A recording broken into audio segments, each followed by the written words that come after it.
Isang nakakagimbal at nakakagalit na revelasyon ang eksklusibong isinen sa official Facebook page ng Showbiz Fanatics ng isa di umunay nagpakilalang may pagkakakilanlan sa relasyon ni na Super Tekla at Michelle Banaag.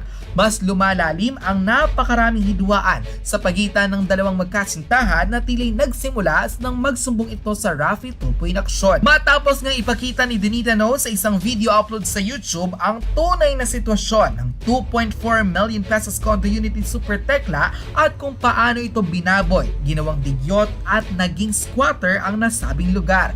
Kitang-kita ang hindi kaaya-ayang mga dumi at nanggigitatang bawat sulok ng nasabing condo unit. Ayon sa naging pahayag ni Donita No, hindi niya lubos akalain na sa lahat ng sakripisyo at matinding pagtatrabaho ni Super Tekla ay gagawan pa siya ng isyu ni Michelle Banaag. Pinakita rin ni Super Tekla ang isang sakong bigas o isang sako ng jasmine rice na nagpapatunay na hindi nagugutom ang kanyang pamilya kabilang na si Michelle at ang mga kapatid nito. Sa kabilangan daw ng kanyang pagtatrabaho ay hindi niya lubos akalain na maging ang kanilang kama ay nanggigitata sa dumi, kaya't maraming netizens ang talaga namang nandiri matapos ngang i-upload ni Donita No sa YouTube ang nasabing feature sa condo unit ni Super Tekla. Matapos lamang ilang oras na video upload na ito ni Donita No sa YouTube ay nag-message sa atin ang nagpakilalang mineral delivery boy sa mismong condo tower na tinitirahan mismo ni na Super Tekla at Michelle Banaag. Dito ay nagkaroon siya ng malaking revelasyon patungkol sa di umunay pakikitungo ni Michelle sa kanyang kinakasamang comedian actor na si Super Tekla. Narito ang nakakagimbal at nakakabiglang storya na isinare sa atin ng di umunay delivery boy sa condo unit ni na Super Tekla. And the netizen quoted, "Please wag nyo na lamang po akong pangalanan. Hindi ko po gustong madamay pero hindi ko po kayang manahimik. Wag nyo na lamang po ako i-public. Gusto ko lamang pong linawin sa lahat ng mga nagsasabi na scripted yung paglilinis ni Ma'am Donita sa condo ni Sir Tekla. Wala kayong alam. Tunay ang mga yon at walang fake sa lahat ng kalat, dumi at panilimahid ng bawat sulok ng condo ni Sir Romeo Librada. Isa po ako sa mga boy ng convenience store kung saan madalas bumibili ng pagkain ang lahat ng nakatira sa building. At kapag nagdi-deliver po ako po mismo ang nakakita kung gaano kadumi ang unit nila Sir. Isa sa mga laging bumibili sa amin sila Sir Tekla at yung ka-live-in niya na si Michelle. Kabiruan siya ng mga tindera sa tindahan. Babait po si Sir Tekla. Madalas po yan bumibili sa amin at nagpapadeliver ng tubig sa condo nila. Binibigyan pa nga ako ng tip niyan. Malaking bagay na yung 50 to 100 pesos na tip kada deliver. Kaya kapag late na oras na at kapag siya ang bumibili sa amin, mabilis pa ako sa kidlat na umakit sa unit nila. Mabait si Ma'am Michelle noong una. Mga panahong nagsisimula pa lang sila ni Sir sa pagtira sa unit. Binibigyan niya rin ako ng tip kaya isa sila sa mga favorite customer namin. Halos araw-araw po ako nagdi-deliver sa unit nila. Kapag ako po ang nagdi-deliver, nakikita ko po yung dumi. Minsan hanggang labas na lang po ako kasi sinasalubong na ako ni Sir Tekla para siya na magpasok sa loob. Pero kapag gabi na po sila nagpa-deliver ng tubig, nakakapasok po ako sa unit nila. Kasi naka-duty po noon si Sir Tekla at tamad po talaga ang mga kamag-anak ni Ma'am Michelle. Kaya ako na po ang nagpapasok ng tubig. May panahon din po na kapag nagdi-deliver ako, nakikita ko po nagsusugal ang mga kapatid ni Ma'am Michelle sa lamesa. Minsan sa lapag habang umiinom sila. Di naman nila ako pinapansin, pero syempre di ko po maiwasan ng tumingin sa loob ng bahay. Nagtataka din kasi syempre artista yung nakatira doon tapos ganun yung bungad sa mga tao. Sobrang dugyot at parang squatter po yung lugar. Amoy alimuom na nakulob na damit, ganun po madalas ang amoy sa bahay, lalo po pag wala si Sir Tekla. Sa katunayan, isa nga po sa inireklamo yung unit nila kasi sobrang ingay at late maglabas ng basura. Ilang beses ko pong naabutan na medyo nagtatalo si Sir Tekla at Ma'am Michelle sa unit nila. Halos sigaw-sigawan po ni Ma'am si Sir kapag nagtatalo sila. Di ko alam kung ano yon pero siguro sa pera at pagkain. Madalas po kasing nauubusan si Sir kaya minsan instant noodles sa convenience store yung binibili niya bago siya pumasok.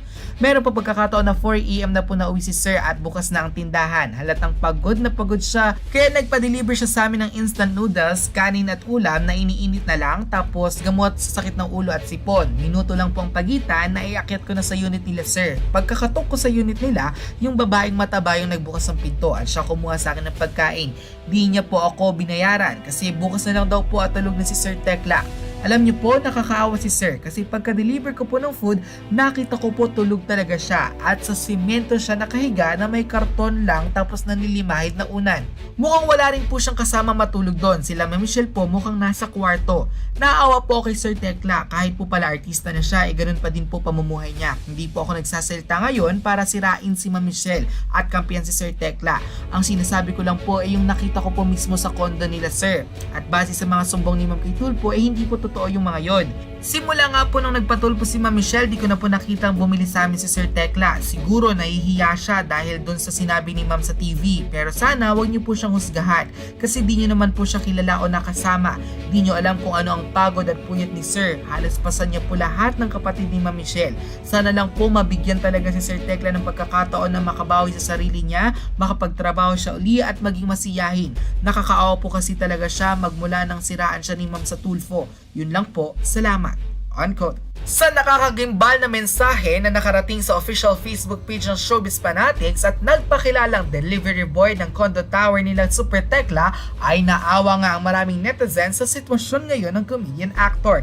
Tila wala talagang hiya ang nasabing ka-live-in partner ni Super Tekla na si Michelle matapos nga ang naging revelation na ito nang di umano'y delivery boy ng mineral water sa kanilang condo tower. Base sa kanya naging sanaysay, madalas daw nauubusan ng pagkain si Super Tekla kaya't noodles na lamang at instant food ang ibinibili nito sa convenience store. Madalas din daw magtalo di umano ang nasabing mag-live-in partner dahil sa pagkain at sa pera. Nakita rin daw di umano ng nasabing delivery boy si Super Tekla na nakatiga na lamang sa sahig na may karton at nanggigit tatangunan. Sa balitang ito, naniwala ang maraming netizens dahil mismo sa YouTube upload ni Donita Knows ay narinig nila na totoo na nahihiga na lamang si Super Tekla sa sahig at tila may nanggigitatang unan.